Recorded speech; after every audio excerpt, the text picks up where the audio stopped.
A world where finding the next breakout hip-hop star was as simple as a tap on your phone. Free music, raw talent, a direct pipeline to the underground. For millions, that world was Spinrilla.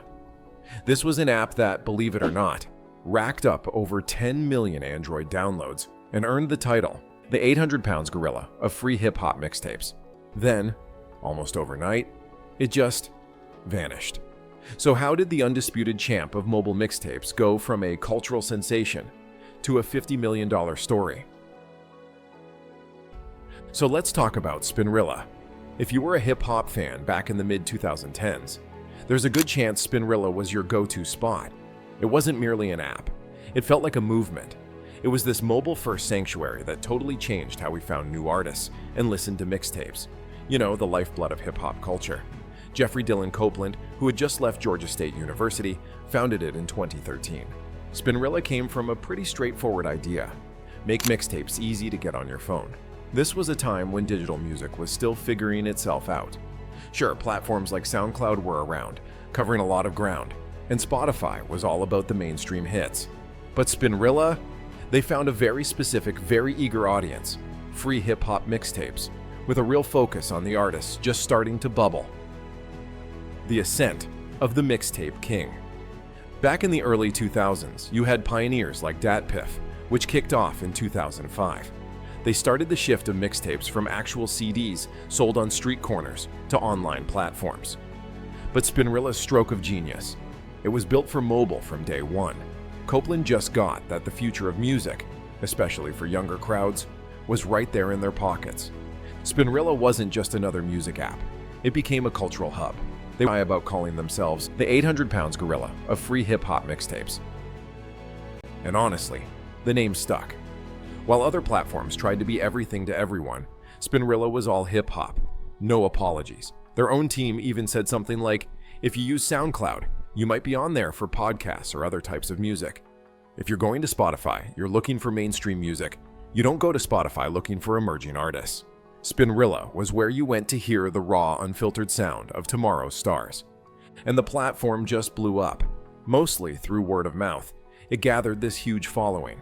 Its Android app alone, over 10 million downloads. Pinning down exact total user numbers is tricky, but by October 2017, it was estimated to have something like 19 million registered users and 1.5 million people using it daily.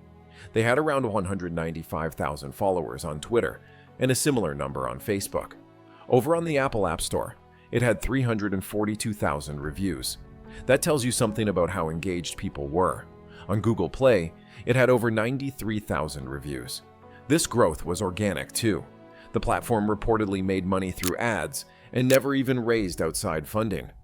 Part of what made Spinrilla so appealing, and what they initially used in their defense, was their somewhat selective approach to content. It wasn't just a free-for-all where anyone could upload anything. Artists actually had to apply, and a small team, supposedly just 5 people, would check them out. They'd do their homework to make sure the music was original and actually fit the platform. This curation was their attempt to keep the quality up, and you'd think, to dodge the copyright issues that were inevitably coming. For artists, Spinrilla was a launchpad. Back then, mixtapes were the way for rappers like Drake, Wiz Khalifa, and J. Cole to build an audience before they hit the big time. Spinrilla gave them that digital stage. It offered free streaming and downloading, features fans absolutely loved, and that helped artists get their music heard by as many people as possible. Things like offline listening, creating playlists, and even original video content like interviews and documentaries just cemented its place in the whole hip-hop world. The innovation becomes a liability, the legal storm. But here's the twist. The very thing that made Spinrilla so revolutionary, all that easy access to a massive library of mixtapes, which often had uncleared samples or were put out without direct permission from the labels, that became its biggest weakness. The storm finally hit in February 2017. The Recording Industry Association of America, the RIAA, acting for big names like Universal Music Group, Sony Music, Warner Bros. Records, Atlantic, and LaFace Records, slammed them with a huge copyright infringement lawsuit. The charge: Spinrilla was ripping off music creators by offering thousands of unlicensed sound recordings for free.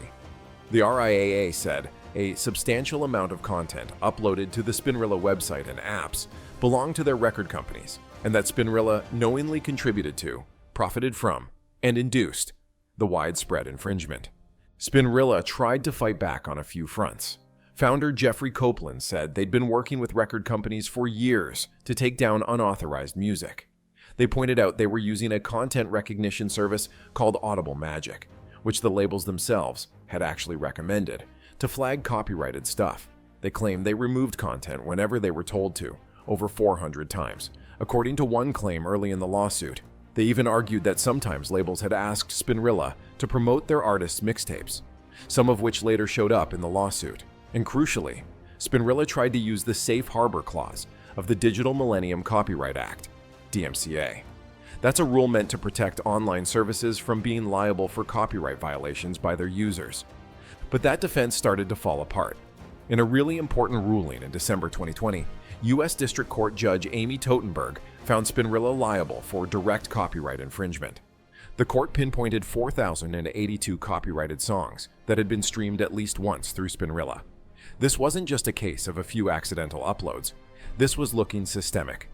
The crushing blow. The DMCA defense fails. The real knockout punch to Spinrilla's defense came when their DMCA safe harbor claim was rejected in that same 2020 decision. Judge Totenberg decided Spinrilla hadn't actually done what was needed to get that protection.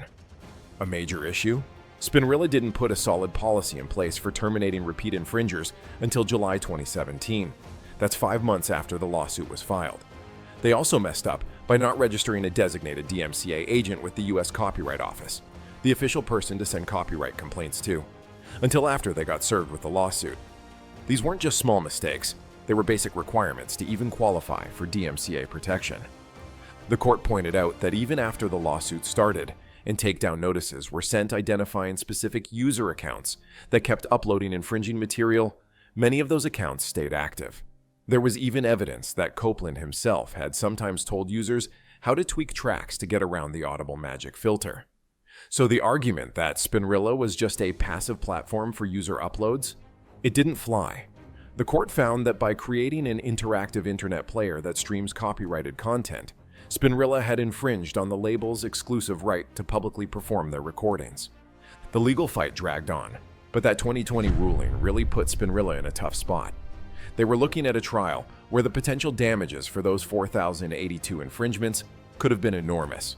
Penalties for each infringement could range from $750 to $150,000.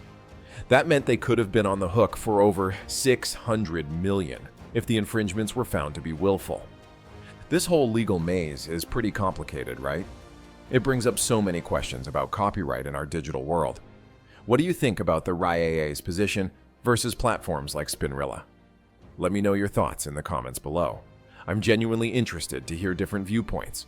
And hey, if you're finding this story as fascinating and frankly as cautionary as I do, make sure to hit that subscribe button and the notification bell.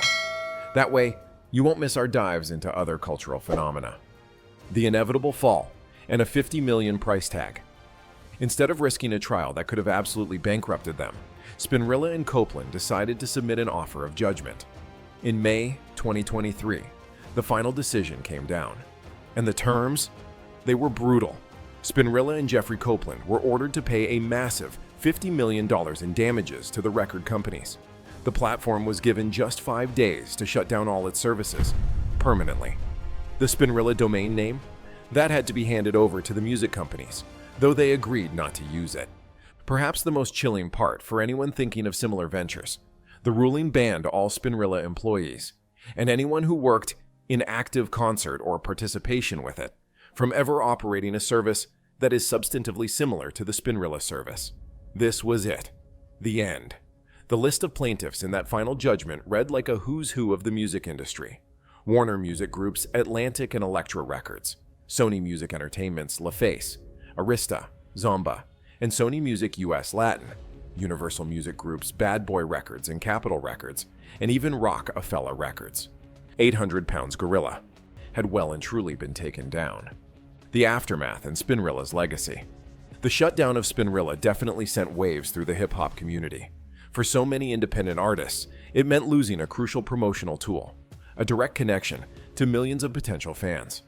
Many were trying to follow in the footsteps of artists who are now superstars, artists who use the mixtape circuit to build their careers.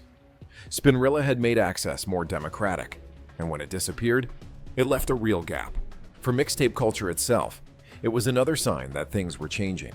What started as this underground, often legally murky way of sharing music was being pushed more and more to fit into the tight structures of copyright law and making money. Those freewheeling days were clearly coming to an end. Other mixtape platforms like DatPiff also started going through their own shifts. Around the same time, DatPiff announced it was revamping and moving to web-only for its iPhone users, mentioning drops in traffic and copyright headaches. Spinrilla's downfall is a serious lesson for any digital platform that hosts content uploaded by users. The fact that its DMCA safe harbor defense failed really hammered home how vital it is to strictly follow copyright law, especially when it comes to policies on repeat infringers and properly registering a DMCA agent. It joined the ranks of other services like Grooveshark that took on the music industry and lost. Fans were genuinely sad to see it go, and there was a wave of nostalgia. You saw tweets like "Spinrilla got me through high school" and "Damn RIP Spinrilla heartbreak emoji. You made my early years in college lit." For a whole generation, Spinrilla wasn't just an app. It was the soundtrack to their lives, a symbol of a time in music discovery that felt more direct, more exciting. The story of Spinrilla is a pretty classic rise and fall tale, just sped up by how fast digital stuff moves and the undeniable power of copyright law. It was a platform that came from a real love for hip-hop and a genuine wish to connect artists with fans in a new, mobile-focused way. Its innovation is what fueled its incredible rise, making it the king of hip-hop mixtapes. But that very same innovation, working in those risky gray areas of music licensing, ultimately proved to be its downfall. That $50 million judgment and the permanent shutdown was a clear win for the RIAA and the major labels. It sent a strong message across the entire digital world. Spinrilla wanted to be 800-pound gorilla of free mixtapes, and it got there. But in the end, it just couldn't stand up to the combined strength of the established music industry. It's a potent reminder that even the most popular and culturally important platforms aren't above the basic laws that govern creative work. Spinrilla truly defined an era, but its fall also marked the end of that particular chapter, and how hip-hop mixtapes found their way to the masses. So what do you think will be the next big shift in how we discover music? And are there any other platforms whose stories you'd be interested in seeing us cover? Drop your suggestions in the comments. Thanks for tuning in. Don't forget to like this video if you found it interesting, subscribe for more content like this, and you can check out our other videos on screen now. Until next time.